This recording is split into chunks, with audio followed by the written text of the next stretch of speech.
Después de dejar Viena, y mucho antes de llegar a Budapest, el Danubio entra en una región de singular soledad y desolación, donde sus aguas se dispersan por todos lados, sin que exista un canal central.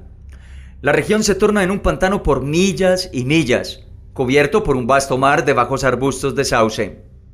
En los grandes mapas, esta región está pintada de un azul pálido, que se torna cada vez más desvaído a medida que abandona los bancos. Y sobre todo esto puede verse la palabra Sumpfi, marjales. En época de inundaciones, estos acres de arena, bancos de guijarros e islas tupidas de sauces quedan casi enteramente sumergidos bajo el agua. Pero en temporadas normales los arbustos se doblan y crujen al impulso de los vientos, mostrando a la luz del sol sus hojas plateadas en una planicie de belleza desconcertante, eternamente agitada. Los sauces nunca alcanzan la dignidad de árboles, no tienen troncos rígidos, permanecen como humildes arbustos con copas redondeadas y suaves siluetas, oscilando sobre delgados troncos que responden a la mínima presión del viento, flexibles como la hierba y tan permanentemente cambiantes que dan la impresión de que la planicie entera está animada y viviente. Porque el viento levanta olas que se alzan y se derraman por toda la planicie, olas de hojas en lugar de olas de agua, verdes elevaciones como el mar, hasta que las ramas se yerguen y se tuercen, y entonces las olas se tornan de un blanco argentino, mostrando el reverso de las hojas bajo la luz del sol. Feliz de deslizarse fuera del control de las rígidas riberas, el Danubio aquí vagabundea a su voluntad entre intrincadas redes de canales que se intersectan entre las islas por todos lados, con amplias avenidas por las que el agua fluye con un sonido como de aclamación, haciendo remolinos, vórtices de agua y espumantes rápidos, desgarrando los bancos de arena, arrastrando pedazos de la ribera y masas de sauces, y formando innumerablemente nuevas islas que cambian diariamente de tamaño y forma y poseen, en el mejor de los casos, una vida precaria, dado que el tiempo de inundaciones obstruye su existencia. Hablando propiamente, esta fascinante porción de la vida del río comienza cerca de abandonar Pressburg. Y nosotros, en nuestra canoa canadiense con tienda gitana y utensilios de cocina a bordo, la alcanzamos en la cresta de una incipiente inundación de mediados de julio. Esa misma mañana, cuando la luz del sol se estaba tornando rojiza antes del amanecer, nos habíamos deslizado rápidamente a través de Viena, aún durmiente, dejándola atrás un par de horas después como un mero parche de humo contra las colinas azules en el horizonte de Wienerwald. Habíamos desayunado cerca de Fischrahmen bajo un soto de abedules que rugían en el viento, y entonces habíamos bregado a través de la desgarradora corriente más allá de Ort, Heerburg, Petronell, la antigua Carnuntum romana de Marco Aurelio, y proseguido bajo las ceñudas alturas del Telsen en una estribación de los Cárpatos donde el March se escabulla silenciosamente por la izquierda y se cruza la frontera entre Austria y Hungría. Corriendo a unos 12 kilómetros por hora, el río nos hizo penetrar un buen tramo dentro de Hungría, y las aguas lodosas, signo seguro de inundación, nos hicieron encallar varias veces en bancos de guijarros y atraparon nuestra canoa como si fuera un corcho en múltiples remolinos que aparecían eructando súbitamente antes de que las torres de Pressburg, Pozsony en húngaro, fueran visibles en el cielo. Y entonces la canoa, saltando como un caballo fogoso, voló a gran velocidad bajo las murallas grises. Pasó confiadamente por la cadena hundida del ferry Flensburg, dio una aguda vuelta hacia la izquierda y se precipitó entre la espuma amarilla hacia la soledad de islas, bancos de arena y tierras pantanosas que yacía adelante, la tierra de los sauces. El cambio vino súbitamente, como cuando una serie de imágenes de bioscopio que avanzan por las calles de un pueblo cambian sin previo aviso al paisaje de un lago y un bosque. Penetramos vertiginosamente a la tierra de la desolación, y en menos de media hora ya no había botes ni cobertizos de pesca, ni tejados rojos, ni señal alguna de civilización u ocupaciones humanas a la vista. La sensación de alejamiento del mundo humano, el completo aislamiento, la fascinación por ese singular mundo de sauces, vientos y corrientes arrojaron instantáneamente su hechizo sobre ambos. Y comentamos, entre risas, que forzosamente tendríamos que haber presentado alguna especie de pasaporte especial para ser admitidos y que, de manera un tanto aventurada, habíamos penetrado sin pedir permiso en ese pequeño reino de maravilla y de magia. Un reino que estaba reservado para el uso de otros, que a él tenían derecho, lleno de tácitas advertencias contra los intrusos, asequibles para aquellos que tuvieran la imaginación de descubrirlas. Aunque la tarde era aún temprana, los golpes incesantes del tempestuoso viento nos hicieron sentir agotados y pronto comenzamos a buscar un buen lugar para acampar durante la noche. Pero el carácter desconcertante de las islas hizo difícil el desembarco. La remolineante corriente nos arrastraba hacia la orilla y luego nos barría de nuevo. Las ramas de los sauces desgarraban nuestras manos al intentar aferrarnos a ellas para detener la canoa y arrojamos a la corriente más de una yarda de arena hasta que, al final, fuimos disparados por un potente golpe lateral del viento hacia un remanso del río y logramos encallar la proa en medio de una nube de espuma. Yacimos, jadeando y riendo, después de nuestros afanes, sobre la arena templada y amarilla, protegida del viento, bajo el pesado ardor de un sofocante sol.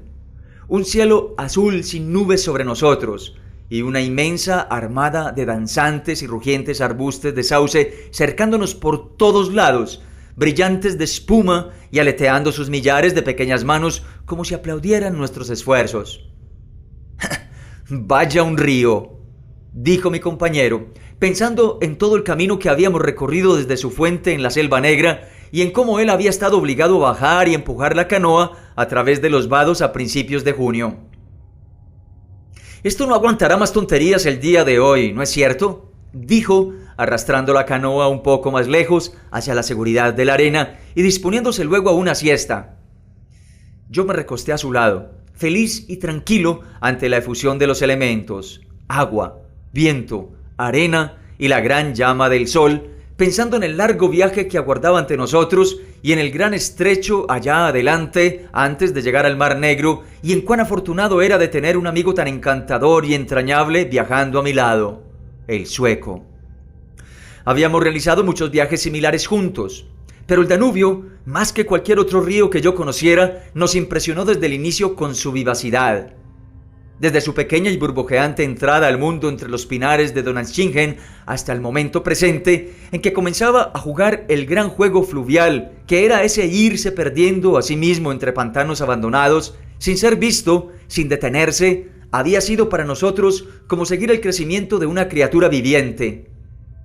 Adormilado al principio, pero desarrollando más tarde violentos deseos al tiempo que cobraba conciencia de su alma profunda, el río rodaba como una especie de gigantesca y fluida entidad, a través de todos los campos que habíamos cruzado, sosteniendo nuestra pequeña embarcación sobre sus poderosos hombros, jugando rudamente con ellas algunas veces y sin embargo siempre amigable y bien intencionado, hasta que al final habíamos llegado inevitablemente a considerarlo como un gran personaje. ¿Cómo, en efecto, podría ser de otra manera, dado que nos relataba tanto de su vida secreta? En las noches le oíamos cantarle a la luna mientras yacíamos en nuestra tienda, murmurando esa extraña nota sibilante que le era peculiar, causada, según decían, por el rápido desgarramiento de los guijarros en su cauce, tan grande era su apresurada carrera. Conocíamos también la voz de sus gorgoteantes remolinos que subían burbujeando súbitamente bajo superficies previamente aquietadas, el rugido de sus vados y sus vertiginosos rápidos, su seguro y constante fragor bajo todos esos sonidos superficiales, y ese desgarramiento incesante de sus aguas heladas sobre la ribera. Cuánto se erguía y aullaba cuando las lluvias caían directamente sobre su superficie, y cómo rugía, riendo, cuando el viento soplaba a contracorriente, tratando de frenar su creciente velocidad. Conocíamos todos sus sonidos y sus voces, sus escollos y su rabia, su innecesario salpicar contra los puentes, ese autoconsciente parloteo cuando había colinas a la vista, la afectada dignidad de su discurso cuando pasaba por los pequeños poblados, demasiado infatuado para reír, y todos esos débiles y dulces murmullos cuando el sol le sorprendía plenamente en alguna curva lenta y se derramaba sobre él hasta que se elevaba el vapor. En sus inicios, antes de ser visible al mundo, estaba lleno de trampas también. Había lugares en las fuentes superiores entre los bosques suavos, cuando los primeros murmullos de su destino aún no le habían alcanzado, donde optaba por desaparecer entre agujeros sobre el suelo para aparecer de nuevo al otro lado de las porosas colinas de piedra caliza e iniciar un nuevo río con un nombre distinto, dejando tan escasa agua sobre su propio cauce que teníamos que escalar y caminar por el agua y empujar la canoa a través de millas de vados.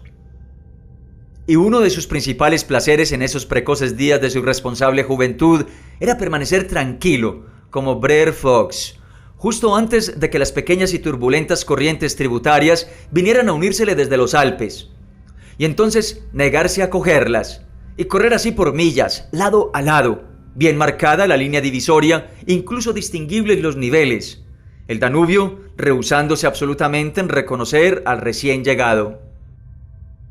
Después de Passau, con todo, abandonaba ese truco en particular, porque entonces el Inn llega acompañado de un poder atronador imposible de ignorar, y tanto empuja e incomoda al río principal que difícilmente hay espacio para ambos en la larga y retorcida garganta que sigue.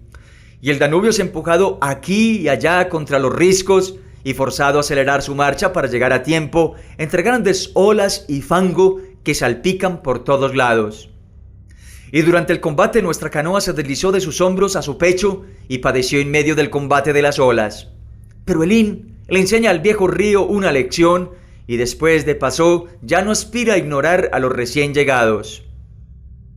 Esto ocurrió muchos días atrás, desde luego, y desde entonces hemos llegado a conocer otros aspectos de la gran criatura y a través de las planicies bávaras cubiertas de avena en Straubing, bajo el llameante sol de junio, él erró tan lentamente que sin dificultad podíamos imaginar que, a unas cuantas pulgadas superficiales, el agua agitada encerraba, como en un manto de seda, una armada completa de ondinas, que avanzaban bajo el mar silenciosas e inadvertidas, muy pausadamente, para no ser descubiertas.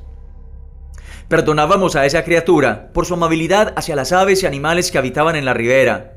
Cormoranes rayaban las orillas en lugares solitarios, alineados como pequeñas vallas negras. Cuervos grises se amontonaban en los lechos de guijarros. Cigüeñas se erguían pescando en los espacios de aguas superficiales que se abrían entre las islas, y águilas, cisnes y aves de pantano de todo tipo llenaban el aire con el destello de sus alas y su lamento petulante y melodioso. Era imposible sentirse irritado por los caprichos del río después de ver un venado saltar dentro del agua al amanecer y nadar pasando la proa de nuestra canoa. Frecuentemente veíamos cervatillos observándonos desde la maleza o mirábamos directamente los ojos cafés de un ciervo al tiempo que cargábamos a toda velocidad por una esquina y entrábamos en otra extensión del río. Zorros también, por todos lados rodando las orillas, deslizándose delicadamente entre los maderos flotantes, desapareciendo tan súbitamente que era imposible ver cómo lo hacían. Pero ahora, después de dejar Pressburg, todo cambió un poco, y el Danubio se tornó más serio.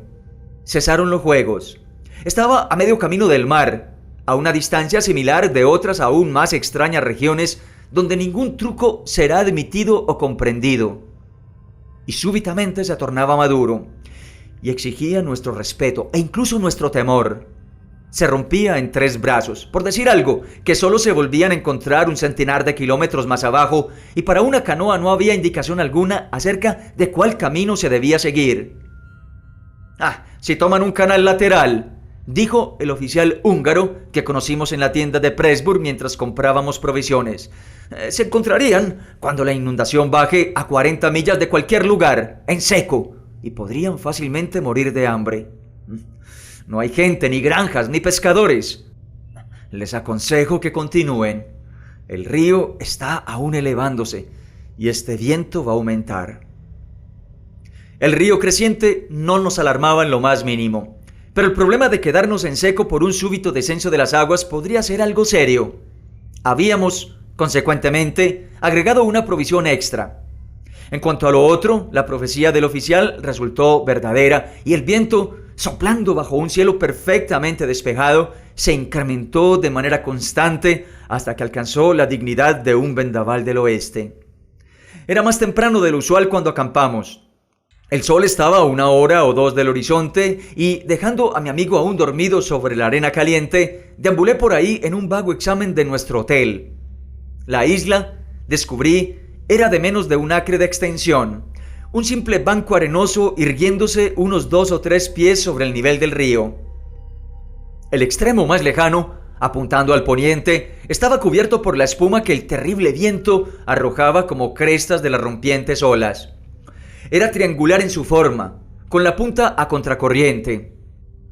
Permanecí ahí por mucho tiempo, observando la impetuosa corriente carmesí oprimiendo con su poderoso rugido, arrojándose en oleadas contra la ribera como si quisiera barrerla en peso, y luego girando en espumantes corrientes a cada lado.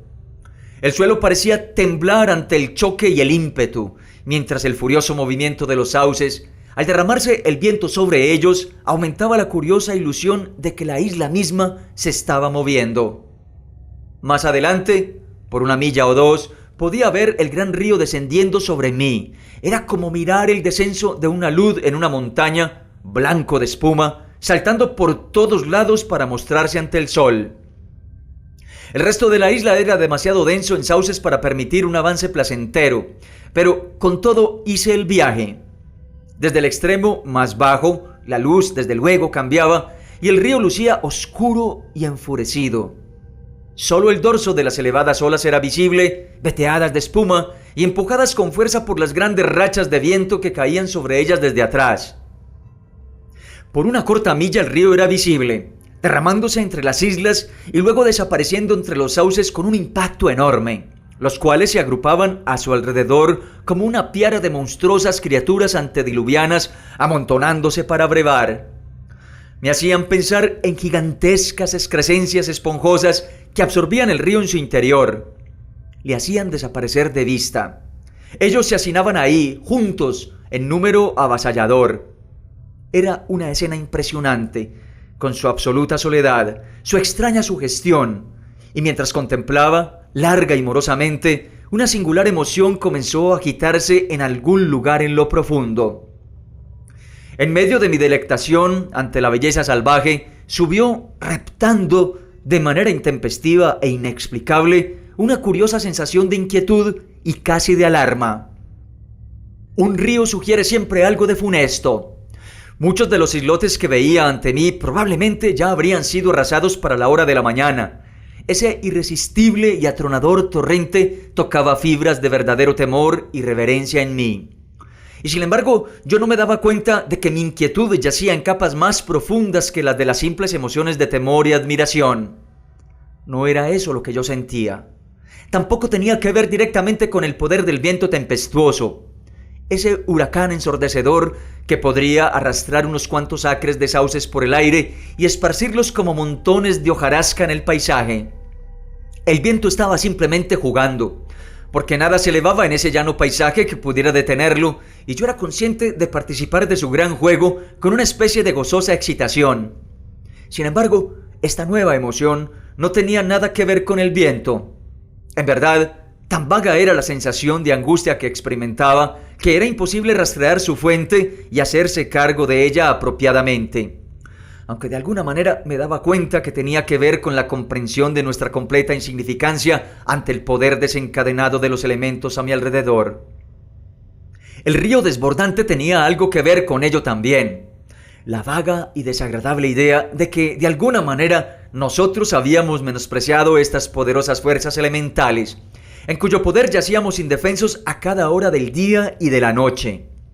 Porque aquí, verdaderamente, esas fuerzas titánicas actuaban en conjunto, y su vista incitaba a la imaginación. Pero esa emoción, en la medida en que podía entenderla, parecía estar ligada más particularmente a los sauces, a esos acres y acres de sauces, aglomerándose, creciendo ahí de manera tan compacta, agrupándose en enjambres por todo el espacio visible, presionando contra el río como si quisieran sofocarlo, irguiéndose por millas y millas bajo el cielo en una densa profusión, vigilando, esperando, escuchando. De manera completamente independiente de los elementos, los sauces se conectaban sutilmente con mi malestar, atacando la mente de manera insidiosa por razón de su vasto número. y tratando de una u otra manera de presentar a la imaginación un nuevo y enorme poder. Un poder que era, más bien, no del todo amigable hacia nosotros. Las grandes revelaciones de la naturaleza, desde luego, nunca fracasan en afectarnos de una u otra manera. Y yo no era completamente ajeno a esa clase de estados de ánimo. Las montañas tienen el poder de anodadar y los mares aterrorizan. Y el misterio de los grandes bosques ejerce un hechizo que le es peculiar. Pero todos estos ejemplos, en algún aspecto, contribuyen a establecer una íntima unión entre la vida y la experiencia humana. Las emociones que ellos agitan son comprensibles aun cuando son alarmantes. Tienden en última instancia a la exaltación. Con esta multitud de sauces, sentía yo, era completamente diferente. Emanaba de ellos una especie de esencia que asediaba el corazón. Despertaban un sentimiento de reverencia, es verdad, pero una reverencia tocada en algún punto por un vago terror. Sus apretadas filas, que se hacían cada vez más oscuras a mi alrededor mientras las sombras se hacían más profundas, moviéndose furiosamente y sin embargo de una manera suave en el viento, despertaban en mí la extraña e inoportuna sugestión de que nosotros habíamos irrumpido aquí traspasando los límites de un mundo ajeno, un mundo en el que éramos intrusos, un mundo en el que no éramos requeridos ni invitados a permanecer, donde tal vez corríamos graves riesgos. De cualquier manera, esa sensación, aunque se resistía a rendir su significado último, no me perturbaba hasta entonces al punto de volverse una amenaza. Y sin embargo, no me dejaba tranquilo, ni siquiera durante la muy práctica tarea de montar la tienda en medio del viento huracanado y prender un fuego para la olla. Perduraba solo lo suficiente como para molestar y dejar perplejo y para robar de su encanto a un disfrutable campamento. A mi compañero, sin embargo, no le mencioné una palabra, porque él era un hombre al que consideraba falto de imaginación. En primer lugar, nunca habría logrado explicarle exactamente lo que quería decir y, en segundo, de lograrlo, se habría reído estúpidamente de mí. Había una ligera depresión en el centro de la isla, y ahí levantamos la tienda. Los sauces alrededor rompían un poco el viento. «Un pobre campamento», observó el imperturbable sueco cuando finalmente la tienda fue montada. «Ninguna piedra y muy poca leña». «Voto porque nos marchemos mañana temprano, Esta arena no aguantará nada». Pero la experiencia de una tienda derrumbándose a medianoche nos había enseñado muchos trucos. Levantamos nuestra tienda en un rincón tan resguardado como fuera posible y luego nos dedicamos a la tarea de reunir una provisión de leña suficiente para toda la noche. Los arbustos de sauce no arrojan ramas y la madera a la deriva era nuestra única fuente de abastecimiento. Cazamos minuciosamente por las orillas de la isla.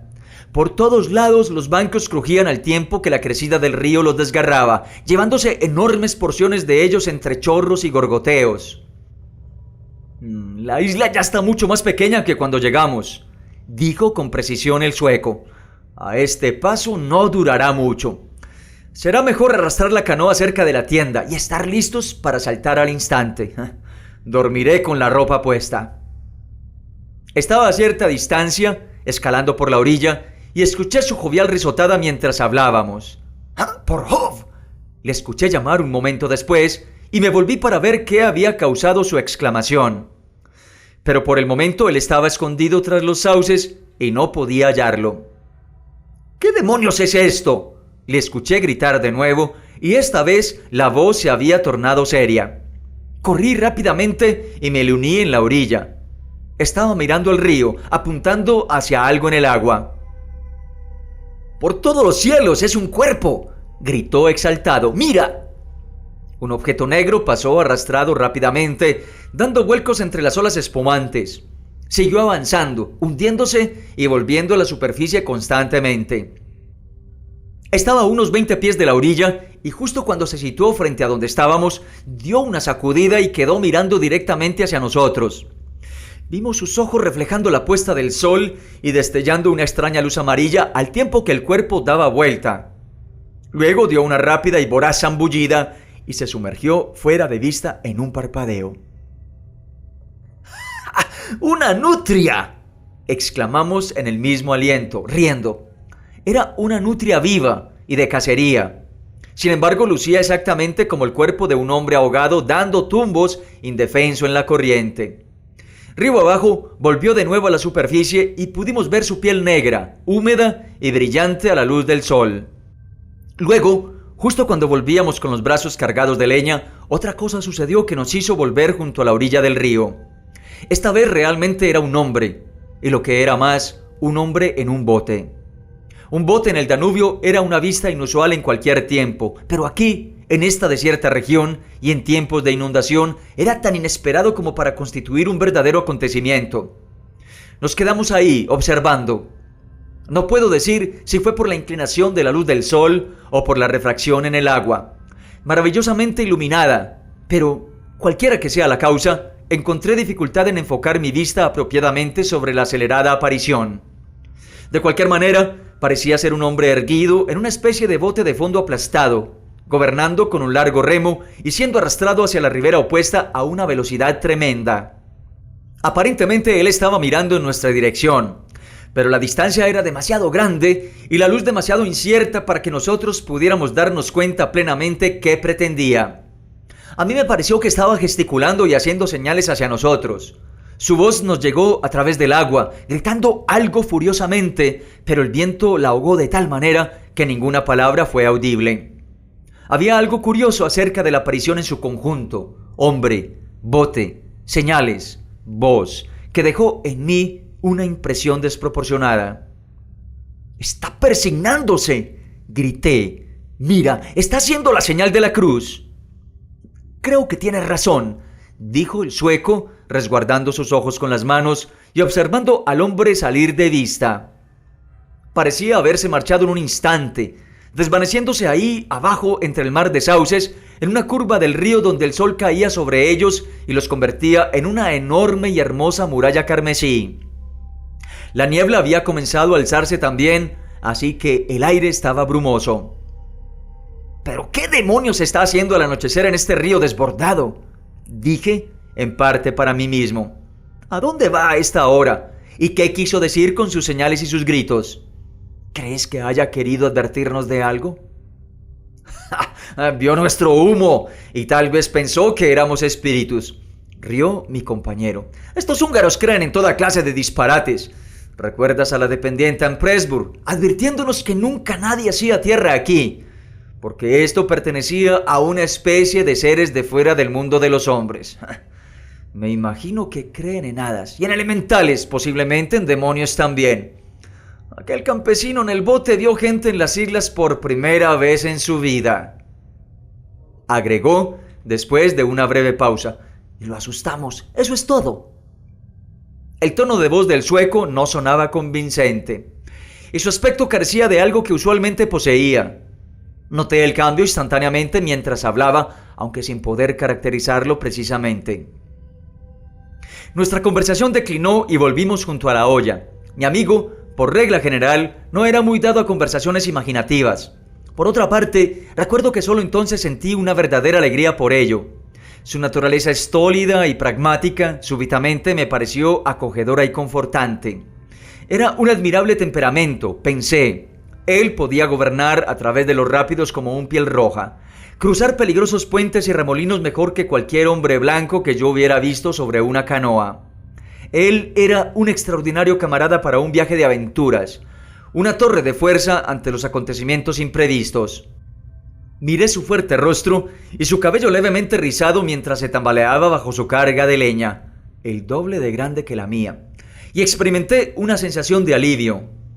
Sí, sentí entonces una verdadera alegría de que el sueco fuera así y de que él nunca hiciera observaciones que sugirieran más de lo que decían. «Y el río sigue creciendo», agregó, como prosiguiendo pensamientos propios, y arrojó su carga con un jadeo. «Esta isla estará bajo el agua dentro de 2 días si esto sigue así». «Yo desearía que el viento mainara», dije yo. «El río me importa un higo». La crecida, en efecto, no representaba ningún peligro para nosotros. Podíamos partir en menos de 10 minutos ante cualquier signo alarmante, y entre más agua hubiera en el río, mejor para nosotros. Eso implicaría una aceleración de la corriente y la destrucción de los inciertos bancos de guijarros que tan frecuentemente amenazaban destrozar el fondo de nuestra canoa. Al contrario de nuestras expectativas, el viento no amainó con la puesta de sol. Pareció incrementarse en la oscuridad, aullando sobre nuestras cabezas y sacudiendo los sauces a nuestro alrededor como paja. Extraños sonidos lo acompañaban en ocasiones, como las explosiones de artillería pesada, y caía sobre el agua y sobre la isla en grandes corrientes horizontales de inmenso poder. Me hizo pensar en los sonidos que un planeta debería hacer si pudiéramos oírlo al impulsarse a través del espacio. Pero el cielo se mantuvo completamente limpio de nubes y, después de cenar, la luna se elevó rápidamente en el este y cubrió el río y la planicie de ruidosos sauces con una luz como de día. Reposamos junto al fuego sobre la arena, fumando, escuchando los sonidos de la noche a nuestro alrededor y conversando animadamente acerca del viaje que habíamos hecho hasta el momento y de nuestros planes para lo que se avecinaba. El mapa estaba extendido en la puerta de la tienda, pero el viento lo hacía difícil de estudiar, así que pronto bajamos la cortina y extinguimos la linterna. La luz de la fogata era suficiente para fumar y vernos las caras, y las chispas volaban arriba como fuegos artificiales. Algunas yardas más allá, el río gorgoteaba y siseaba, y de tiempo en tiempo un espeso salpicar de agua anunciaba el desprendimiento de alguna de las porciones más alejadas de la ribera. Nuestra conversación, observé, tenía que ver con las remotas escenas e incidentes de nuestros primeros acampamientos en la Selva Negra o con otros temas alejados de nuestra situación presente, porque ninguno de nosotros hablaba sobre el momento actual más de lo necesario, casi como si hubiéramos acordado tácitamente evitar toda discusión acerca de nuestro acampamiento actual y sus incidentes. Ni la nutria ni el barquero, por ejemplo, recibieron el honor de una solitaria mención, a pesar que ordinariamente un acontecimiento así habría proporcionado un tema de discusión para toda la noche. Eran, desde luego, eventos notables en un lugar así. La escasez de leña convertía en un problema el mantenimiento del fuego, porque el viento que arrojaba el humo en nuestra cara donde quiera que nos sentáramos creaba al mismo tiempo un tiro forzado. Tomamos turnos para hacer expediciones de recolección en la oscuridad, y las cantidades que traía el sueco me hacía siempre pensar en el tiempo que se tomaba para encontrarlas absurdamente largo. En verdad no me importaba demasiado quedarme solo, sin embargo, parecía siempre ser mi turno para cavar en los arbustos o revolver entre los resbalosos bancos a la luz de la luna. La larga batalla de ese día contra el viento y el agua. ¡Qué viento y qué agua! Nos había dejado a ambos fatigados y dormir temprano era nuestro obvio programa. Sin embargo, ninguno de nosotros hizo ningún movimiento hacia la tienda. Reposábamos ahí, guardando el fuego, tratando de mantener una conversación trivial, mirando hacia la espesura de los sauces y escuchando el tronar del viento y el río. La soledad del lugar nos había penetrado hasta los huesos y el silencio nos parecía natural porque después de un tiempo el sonido de nuestras voces se tornó un tanto irreal y forzado. Los susurros habrían sido la forma apropiada de comunicación. Sentí, y la voz humana, siempre algo absurda en medio del rugir de los elementos, ahora acarreaba con ella algo casi prohibido. Era como hablar en voz alta en la iglesia, o en alguno de esos lugares en los que el permitirse ser escuchado no es algo lícito y tal vez tampoco algo aconsejable. El aire inquietante de esta isla solitaria, ubicada entre millares de sauces, barrida por el vendaval y rodeada por corrientes profundas y vertiginosas, nos afectaba a ambos. No hollada por el hombre, casi desconocida para él, reposando ahí bajo la luna, alejada de toda influencia humana, en la frontera de otro mundo, un mundo ajeno, un mundo habitado únicamente por los sauces y por las almas de los sauces. Y nosotros, en nuestra precipitación, nos habíamos atrevido a penetrar en él, incluso a disponer de sus elementos. Algo superior a ese poder de sugerencia me agitaba mientras yacía en la arena, los pies junto al fuego, observando las estrellas a través de las hojas. Por una última vez me levanté a recoger leña. Cuando esto se haya agotado, dije firmemente, me iré a dormir. y mi compañero me observó perezosamente mientras avanzaba hacia las sombras circundantes.